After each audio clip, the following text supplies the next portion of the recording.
नमस्कार। Standard 7 chapter number 13 exponents and power exercise number 13.2 question number 3 से true और false and justify your answer. यहां पे friends आपको ट्रू एंड फॉल्स दिए गए हैं, हमको चेक करना है कि क्या है।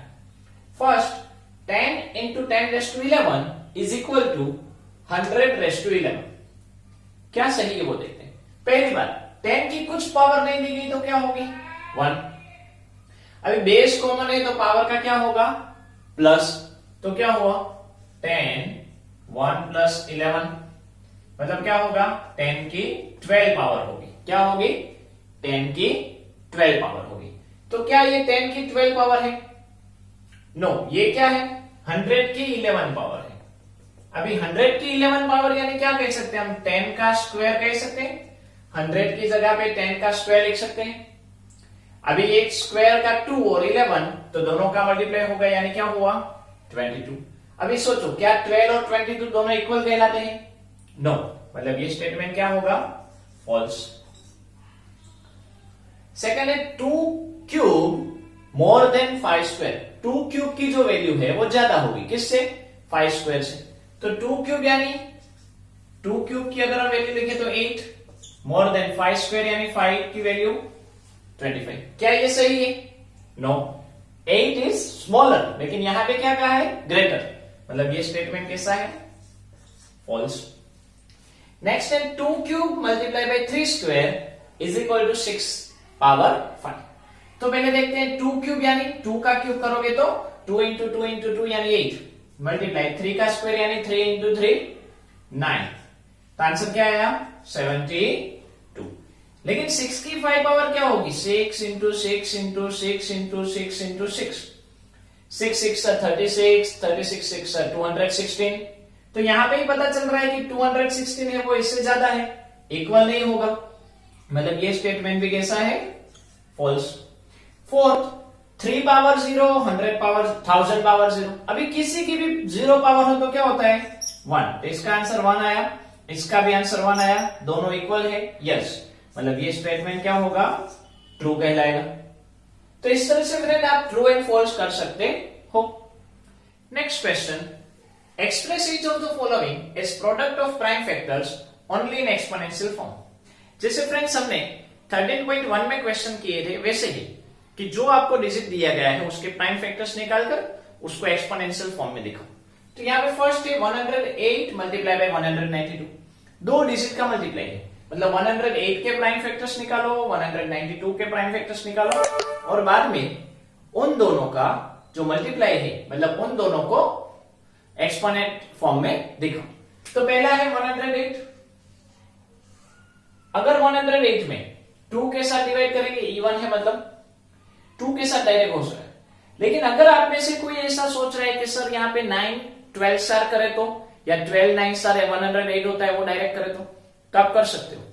मतलब 9 into 12 12 यानी 3 4 स्टार 4 यानी 2 into 2 2 into 1 आप लिख सकते हो। नेक्स्ट है 192। 192 में 2 के साथ डिवाइड करेंगे तो आप साइड में कहीं पे डिवाइड कर दो तो 2 9 are 18 2 6। अगर आप में से कोई सोच रहा है कि 16 6 are 96 होता है तो आप डायरेक्टली कर सकते हो 16 6 are 16 यानी 4 4 स्टार एंड 4 1 स्टार। ओके, अभी जब हम लिखेंगे तब उसमें हम स्प्लिट कर देंगे उसको, हम मतलब 4 4 6 यहाँ पे 9 उस सबको हम प्राइम फैक्टर में कन्वर्ट कर देंगे। मतलब क्या हुआ कि 108 मल्टीप्लाई बाय 192 है तो 108 में हम क्या लिखते हैं 9 into 3 into 2 into 2 मल्टीप्लाई 192 यानी 2 into 6 into 4 into 4।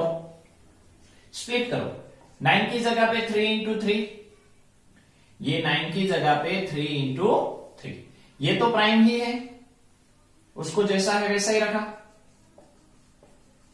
6 की जगह पे 3 into 2, 4 की जगह पे 2 into 2 फिर से 4 यानी 2 into 2, मतलब ये 6 की जगह पे 4 into 2, ये 4 की जगह पे 2 into 2 और इस 4 की जगह पे 2 into 2। अभी ये सारे प्राइम नंबर्स हो गए, अभी काउंट करो 3 कितनी बार है 1 2 3 4 टाइम्स। 2 कितनी बार है 1 2 3 4 5 6 7 8, तो 2 पावर 8। तो ये एक्सपोनेंशियल फॉर्म हो गया प्राइम फैक्टर के फॉर्म में, जो हमने 13.1 में किया हुआ ही है, ऑलरेडी हमने उसमें किए ही है। सेकंड क्वेश्चन दूसरा दिया गया है 270। अभी 270 को एक्सपोनेंशियल फॉर्म में निकालेंगे, तो 270 के हम फैक्टर निकाले, तो हमने जैसे सोचा था 10 है, 0 हो तो 10 के साथ कर दो 27, 3 9 27, फिर से 3 7 एंड 3 1 7।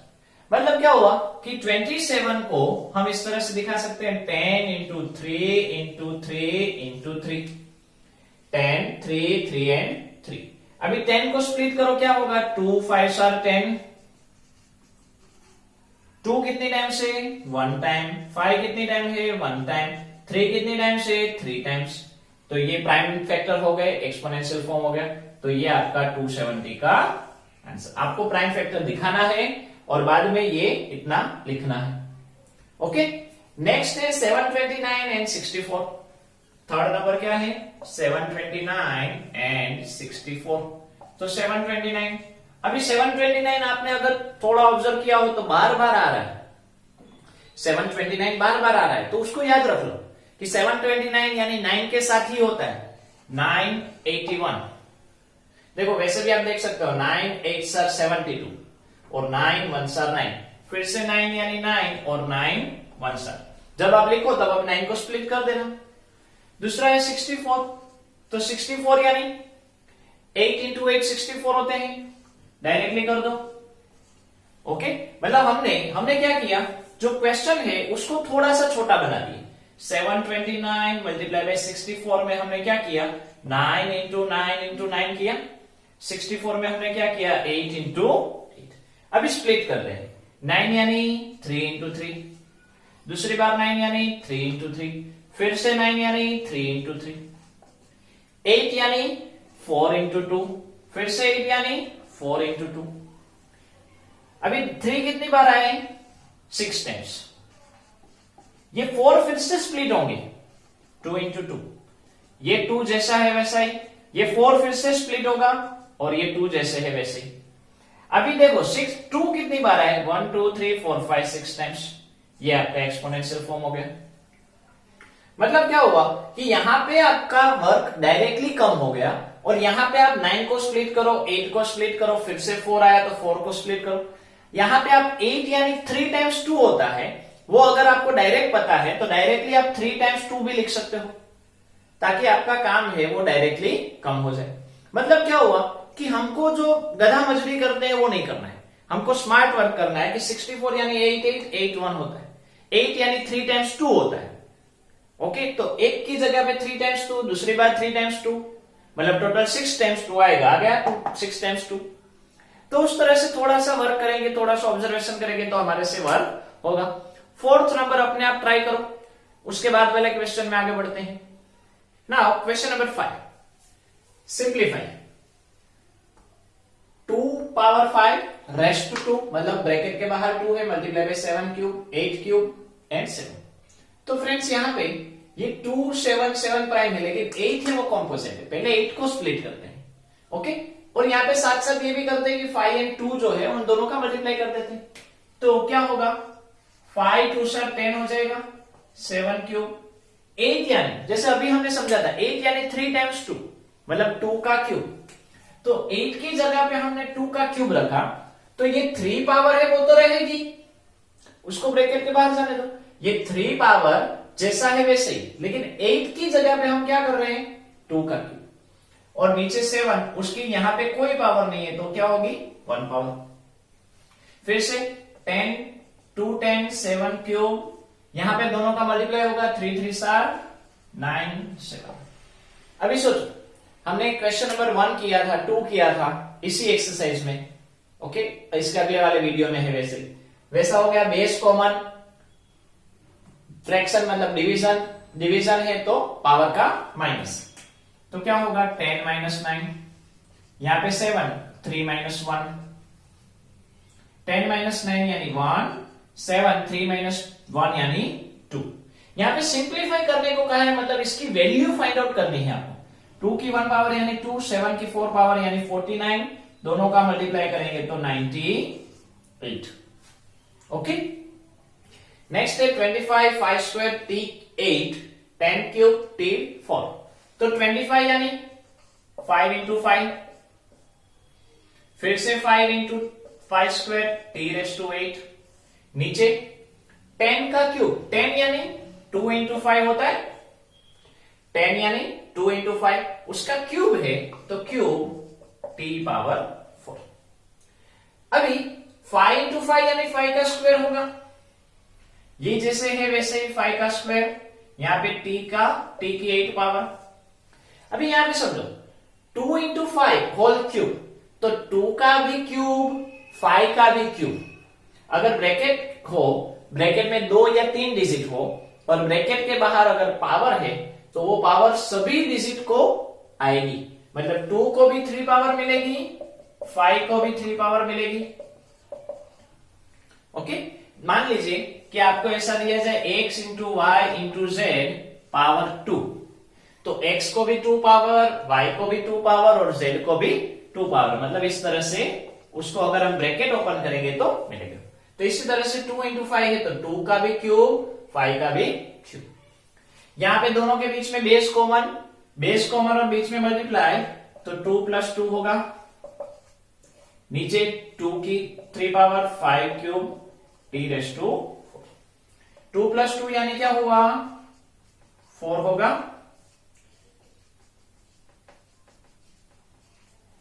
अभी देखो 2 क्यूब तो कुछ है ही नहीं, मतलब वो तो जैसे है वैसे ही रहेगा, लेकिन 5 और 5 दोनों का बेस कॉमन है तो पावर का माइनस होगा।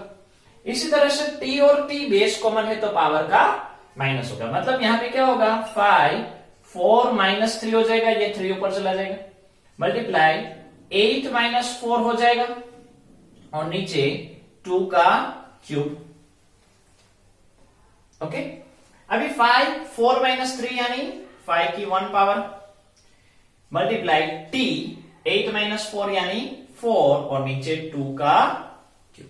अभी आपको सिंप्लीफाई कहा है, मतलब वैल्यू फाइंड आउट करनी है। 5 की 1 पावर यानी 5 t रेस टू 4, इन दोनों के बीच में मल्टीप्लाई ना लगाओ तो चलता है, क्योंकि एक वैल्यू है, मतलब एक कोई डिजिट है और एक वेरिएबल है, और 2 का क्यूब यानी 8, ये आपका आंसर हुआ। थर्ड क्वेश्चन, आपको थर्ड क्वेश्चन में कहा गया है कि 3 पावर 5, 10 पावर 5, 25, 5, 7 एंड 6 5। तो सबको हम स्प्लिट करेंगे, 10 को हमको स्प्लिट करना पड़ेगा, 6 को स्प्लिट करना पड़ेगा और 25 यानी 5 इंटू 5 वो करना है, मतलब 3 पावर 5 जैसे है वैसे ही, 10 यानी 2 इंटू 5, 25 यानी 5 का स्क्वायर डायरेक्टली भी लिख सकते हो। अगर आपको अभी पता चल गया कि 25 यानी 5 इंटू 5, जैसे हमने यहां पे किया है कि भाई 25 यहां पे नहीं, उसके आगे वाले क्वेश्चन में किया था कि भाई 25 यानी 5 इंटू 5, तो 5 का स्क्वायर हम लिख सकते हैं। फिर है 5 की 7 पावर 6 यानी 2 इंटू 3, उसकी 5 पावर, 6 की जगह पे हमने क्या लिखा, 2 इंटू 3 और 5 बाहर है तो 5। अभी सबको ब्रैकेट यहां पे ब्रैकेट ओपन कर दो, 3 की 5 पावर, 2 एंड 5 दोनों अलग डिजिट है और इसकी 5 पावर है, तो दोनों को 5 पावर मिलेगी, 5 का स्क्वायर, 5 की 7, 2 एंड 3 दोनों को अलग अलग पावर, यानी 2 की 5 पावर एंड 3 की भी 5 पावर। यहां पे 2 एंड 5 अलग अलग हैं और उसकी पावर क्या है, 5, मतलब दोनों को 5 5 पावर मिली। यहां पे 2 एंड 3 दोनों अलग अलग हैं तो उस दोनों को भी पावर मिली। अब ये 2 power 5, 2 power 5 cut, 3 power 5, 3 power 5 cut. यहां पे मल्टीप्लाई है, 5 एंड 5 कॉमन, बेस कॉमन है, बीच में मल्टीप्लाई है तो पावर का प्लस होगा, नीचे क्या बाकी रहा, 5 पावर 7, तो क्या हुआ, 5 raise to 4, 5 raise to 7, 2 plus 2 4 होते हैं। अभी यहां पे थोड़ा सा ऑब्जर्वेशन करो तो आपको मालूम पड़ेगा कि नीचे जो 7 है ना वो बड़ा है, मतलब हम ऊपर वाले को नहीं चलाएंगे। मतलब देखो 5 एंड 5 बेस कॉमन, फ्रैक्शन है मतलब डिवीजन, डिवीजन मतलब माइनस, लेकिन बड़े में से छोटा माइनस होता है, तो बड़ा नीचे है, तो ऊपर कुछ बाकी नहीं रहेगा, तो क्या होगा 1 और यहां पे 7 माइनस 4 होगा। ये 5/4 नीचे आ गया, कभी ऊपर कुछ नहीं रहेगा तो क्या होगा 1। तो 1 7 माइनस 4 मीन्स 3 एंड 1 5 की 3 पावर यानी 5 इंटू 5 इंटू 5 5 इंटू 5 यानी 25 25 5 आर 125, ये आपका आंसर। तो फ्रेंड्स इस तरह से जो क्वेश्चन है उसको आप कर सकते हो। तो इसी क्वेश्चन के साथ हमारी ये जो एक्सरसाइज है, एक्सरसाइज 13.2 वो कंप्लीट होती है। आपको समझ में आ गई होगी, तो आज यहां तक रखते हैं। नमस्कार।